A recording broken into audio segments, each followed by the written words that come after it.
안녕하십니까 여러분. 오늘은 1월 2일. 어제 새해 잘 보내셨습니까? 제이슨의 세상을 본다 오늘 그 두 번째 시간을 시작하겠습니다. 오늘은 지난 12월 31일 퇴임한 존 켈리 백악관 비서실장 관련해서 미국에 돌아가는 사정을 한번 말씀드리겠습니다. 12월 30일 존 켈리 백악관 비서실장이 마침내 실장직을 내려놨습니다. 떠나기 하루 전인 12월 30일 LA타임스와의 인터뷰를 가졌습니다. 주요 내용을 한번 소개해 보겠습니다. 나는 트럼프 대통령의 시리아, 아프가니스탄 미군 철수 결정에 반대했다.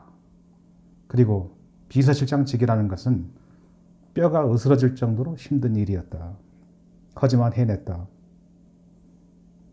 아침 오전 4시면 기상해서 오후 9시 집에 돌아와서 퇴근 후에도 보안이 갖춰진 곳에서 기밀 서류를 검토하면서 업무를 계속했다.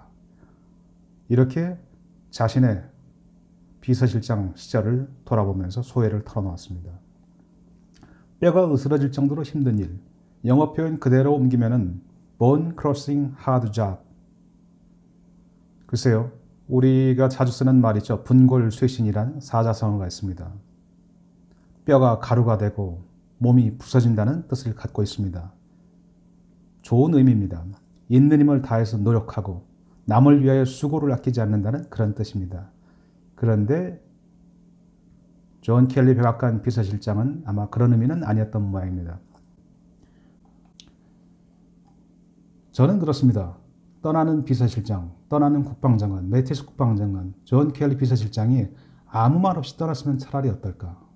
조금 더 시간이 흐른 뒤에 각하, 그때 그건 잘못됐습니다 라고 얘기했으면 조금 더 낫지 않을까라는 생각도 문득 해봅니다. 존 켈리 비서실장에 대한 일화를 하나 더 소개를 하겠습니다. 켈리 비서실장은 2010년도에 작은 아들을 잃었습니다. 아프간에서 지뢰를 밟고 사망했습니다. 그 당시 켈리 실장은 해병대 중장이었고 로버트 켈리, 아들 로버트 켈리의 형도 해병대 대위로 근무하고 있었습니다. 3부자가 전부 해병대에서 현역으로 근무하던 겁니다. 아버지는 중장, 형은 해병대 대위, 아들은 해병대 중위. 켈리 중위는 아프간에서 부대를 이끌고 작전 중에 지뢰를 밟고 사망했습니다. 켈리 중위는 9년간의 전쟁 수행 중에서 전사한 군인 중에서 가장 최고위급 장군의 아들이었습니다. 당시 존 켈리 중장은 아들의 장례식 미사에서 이런 말을 했습니다. 제 아들의 죽음을 다른 전사자들의 죽음보다 더 칭송하지는 않을 것입니다. 저는 지금 리더를 잃은 채 힘든 전투를 수행하고 있을 부대원들의 고통을 더욱 기립니다. 9.11 이후 이라크와 아프간에 숨져간 모든 전사자들에게 삼가 경의를 표합니다. 아들을 잃은 아버지의 장례식 미사 이야기로는 믿기지 않을 만큼 대단한 군인입니다. 그렇게 트럼프 대통령의 임기 전번 두 번째 비서실장 존 켈리는 12월 31일 직을 내려놨습니다. 그러면은 트럼프 대통령의 초대 비서실장 라인스 프리버스는 또 어땠을까 한번 생각해 봅니다. 초창기 트럼프 대통령의 백악관이 엉망진창으로 돌아갔다는 이유 중에 상당 부분은 원인을 프리버스가 제공했다라는 말이 나돌 정도였습니다. 이 사람의 경력을 한번 살펴보겠습니다. 공화당 전국위원회 의장입니다. 어찌됐든 공식적으로는 엄청난 자리입니다. 이 자리에 있다가 폴 라이언 하원 의장이 이 사람을 백악관 비서실장으로 추천을 합니다. 트럼프 대통령으로서는 당시 딱히 쓸만한 인력이 없는 상황에서 받을 수밖에 없었겠죠. 거기다가 백악관의 민감한 정보는 끊임없이 언론에 유출됩니다. 이러다 보니까 결국은 대통령 부인 멜라니아 여사, 딸 이방카, 사위 쿠시너가 이건 안 된다. 이거 프리버스 비서실장이 책임을 져야 한다. 이렇게 주장을 하면서 결국은 여론의 문매를 맞고 실장은 즉 6개월 만에 존 켈리 비서실장한테 자리를 내주고 사임합니다. 어떻게 보면 비운의 프리버스 실장인데 당시 실장은 떠나면서 희한하게도 트럼프 대통령에 대해서 전혀 다른 얘기를 안 하고 갔습니다. 비난도 비판도 안 하고 조용히 사라졌습니다. 최근에 떠난 그 매티스 국방장관이나 존 켈리 비서실장은 또 다른 측면이 있습니다. 프리버스 실장의 이야기를 조금 더 하겠습니다. 이 사람도 군과 관련이 있습니다. 민간인데 관련이 있습니다. 2018년 10월, 한 2달 전 이야기입니다. 작년 10월에 매티스 국방장관은 한 통의 편지를 썼습니다. 미 해군에 보내는 편지입니다. 본인은 라이언스 프리버스 전 백악관 비서실장을 미 해군 예비역 장교로 추천합니다. 이게 도대체 무슨 말입니까? 백악관 비서실장 경력을 가진 사람이 미 해군의 예비역으로 들어간다. 미국에는 바로 그런 제도가 있습니다. 가령 약대라든지 의대라든지 법대 나와가지고 전문 분야에서 일을 하다가 직접 단기 교육, 한 2주, 3주 정도 교육을 받고 예비역으로 임관이 되는 겁니다. 연령 제한은 있습니다. 35세까지. 백악관 비서실장은 장관급입니다. 근데 이런 사람이 비서실장을 나와서 선거 캠페인 전략가로서 활동을 하다가 갑자기 미 해군 나 예비역 들어가겠다. 배경이 뭘까요? 시간을 거슬러 가봅니다. 2017년 백악관 집무실에서 작은 모임이 있었습니다. 트럼프 대통령이 윌리엄 라이언 오웬스 상사의 부인과 아이들 셋을 백악관으로 초청을 했습니다. 라이언 상사는 2017년 1월 29일 예멘 전선에서 사망했습니다. 이 작전, 2017년 1월 29일 날 발생한 작전에 대해서는 제가 블로그를 통해서 자세히 하나 써놓은 내용이 있습니다. 제가 네이버 블로그에 은하정보부라는 블로그를 운영 중입니다. 혹시 시간이 되시면 이 은하정보부를 들어가시면 트럼프 대통령의 첫 번째 군사작전, 네이비실의 예멘 알카에다 공격작전이라는 제목으로 제가 2017년 2월 17일 날 작성해둔 글이 있습니다. 어찌됐든 당시 백악관 비서실장으로 이들을 맞았던 프리버스 비서실장은 그 장면을 지켜봅니다. 트럼프 대통령이 사망한 라이언 상사의 가족들을 달래는 장면을 보면서 충격을 받습니다. 우리가 매일 하는 결정이 어떤 가족에게는 죽음을 부르고 어떤 아이들에게는 평생 아버지 없이 살아가는 고통을 안기는구나. 국가를 위해서 떠났지만 그 결정의 뒤면에는 수많은 이야기가 있구나. 우리가 결정을 내릴 때 좀 더 잘해야겠다. 비록 현역은 아니지만 한번 나도 예비역이라도 가서 국가에 봉사할 수 있는 길을 과연 군이라는 건 무엇이냐 가봐야겠다라는 생각을 갖습니다. 일단 이 예비역 직접 인간 케이스가 된다면 이 사람들도 마찬가지입니다. 부대에 배치되고 유니폼도 받고 그 다음에 매달 주말 이틀은 훈련을 해야 됩니다. 그리고 1년에 여름에 매주 그러니까 2주 동안은 또 훈련을 참가를 해야 됩니다.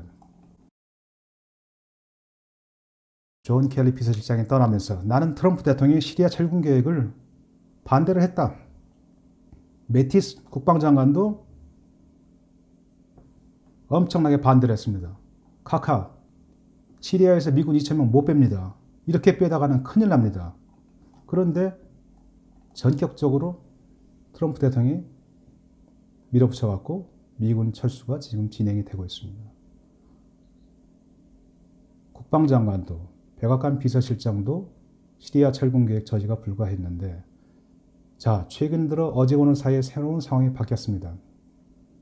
린지 그레이엄 상원 의원이 12월 30일 날 대통령하고 오찬을 합니다. 오찬을 하고 나와서 백악관에서 오찬을 하고 나와서 백악관 앞에서 기자들한테 기자회견을 합니다. 그래서 시리아 준 미군의 철군을 늦출 것이다 라고 발표를 한 겁니다. 12월 19일 발표해서 불과 열흘이 지났는데 린지 그레이엄 상원의원이 대통령과 밥 한번 딱 먹고 나서 철군 일단 스탑 이렇게 된 겁니다.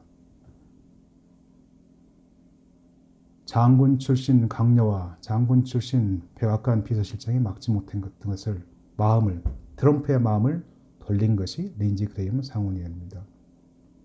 린지 그레이엄 상원의원은 골프를 잘 칩니다. 핸디 12.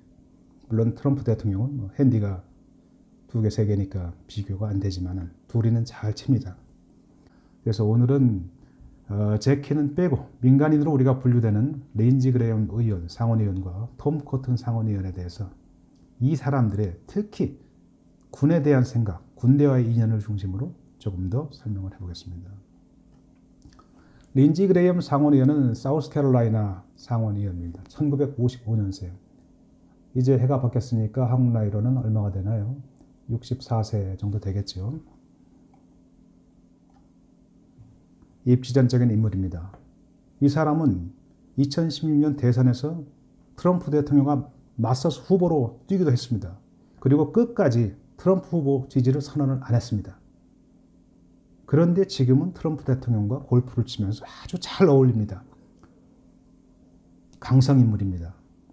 이 사람의 성장 과정을 한번 보겠습니다. 린지 그레이엄 의원은 21살이 되던 때 어머니를 잃었습니다. 그리고 돌아서서 15개월 만에 다시 아버지까지 세상을 떠났습니다. 혼자 남은 린지 그레이엄은 23살부터 당시 13살짜리 여동생을 키워가면서 대학을 다녔습니다. 법대를 나와서 군 법무관으로 변호사로 그리고 마침내 2003년에 상원 의원에 당선된 이후 계속 사우스캐롤라이나 상원 의원을 하고 있습니다. 우리가 보면은 인간 드라마의 주인공입니다. 린지 그레이엄 의원은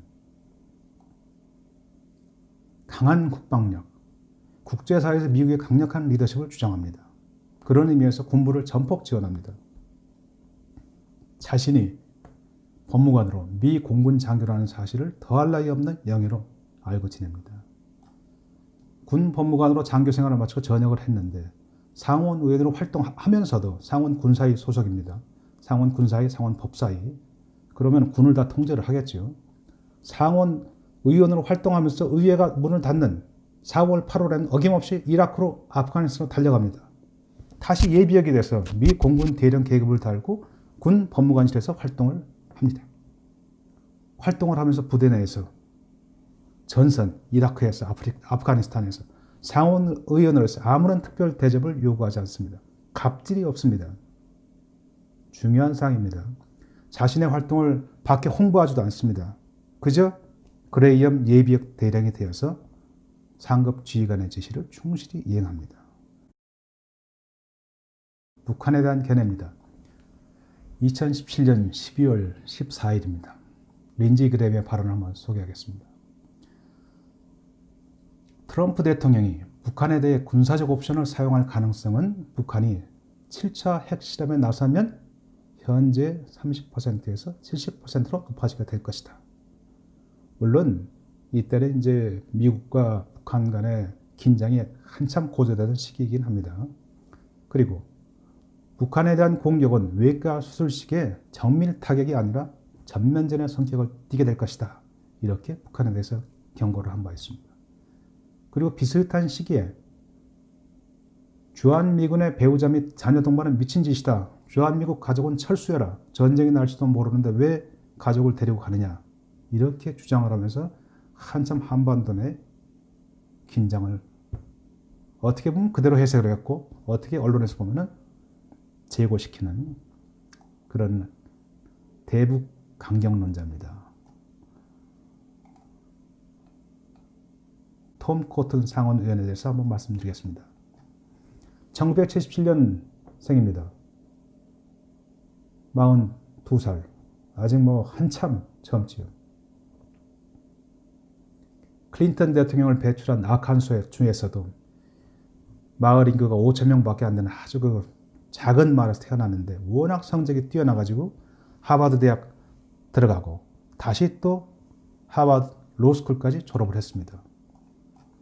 이렇게 돈을 쭉 벌고 대형 로펌에서 경력을 쌓고 이제 5, 6년만 지나면 파트너 변호사가 돼서 엄청난 연봉을 받을 수 있는 기회가 다가오고 있었습니다. 그런데 2005년 1월 27살 되던 해 갑자기 어떤 필이 꽂혔는지 육군에 자원 입대합니다. 똑똑똑.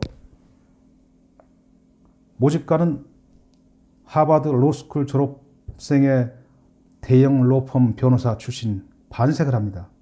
잘 오셨어. 대위 계급으로 우리 군 법무관실에서 근무해 주시오. 톰 코튼은 대답을 합니다. 천만에요. 저는 육군 보병이 되기 위해 왔습니다. 톰 코튼은 장교 후보생 교육을 이수하고 2006년 5월에 소위 계급장을 탑니다. 그리고 100일 공수사단에서 소대장을 시작으로 이라크와 아프가니스탄에서 전선을 누비다가 2009년 9월에 대위로 전역을 합니다. 여러분, 장교, 대위 계급으로 군 법무관실에서 근무하라는 걸 뿌리치고 공수사단에서 소대장으로 일한다. 상당히 어려운 결정 아닐까요? 이런 자기 인생을 개척하고 군에 대한 사랑, 이것이 지금 톰 코튼이 트럼프 대통령의 최측근으로 꼽히는 이유가 되고 있습니다. 한 가지 더 일화를 들어보겠습니다. 톰 코튼 의원이 매티스 국방장관과 틸러슨 국무장관을 맹공격한 사례가 있었습니다. 미국은 오바마 대통령 시절에 이란과 소위 핵 합의를 맺었습니다. 2015년 9월에 포괄적 공동행동계획. 여기에 따라서 이란에 이제 핵을 개발하지 않는다는 조건으로 경제 제재를 해제하고 이런 내용들입니다. 트럼프 대통령은 대선 후보 시절부터 이건 소용이 없는 이야기다. 결국 이란에 대해서 언젠가는 핵무기를 만들어주는 기회를 주는 것이다. 반대를 했습니다. 그리고 작년 5월에 탈퇴를 선언했습니다. 미국은 이란과 핵 합의에서 탈퇴한다. 당시 그 매티스 국방장관과 틸러스 국무장관은 2017년부터 엄청 반대를 했습니다. 각하, 그러시면 안 됩니다. 그렇게 되면은 이란은 즉각 핵물질 제조에 들어갈 겁니다. 페르시아만은 긴장이 고조되고 이러시면 안 됩니다. 그리고 중국, 러시아, EU 국가들의 반대도 만만치 않습니다. 그때 톰 코튼 의원이 2017년 10월에 딱 나옵니다. 그대로 한번 옮겨보겠습니다.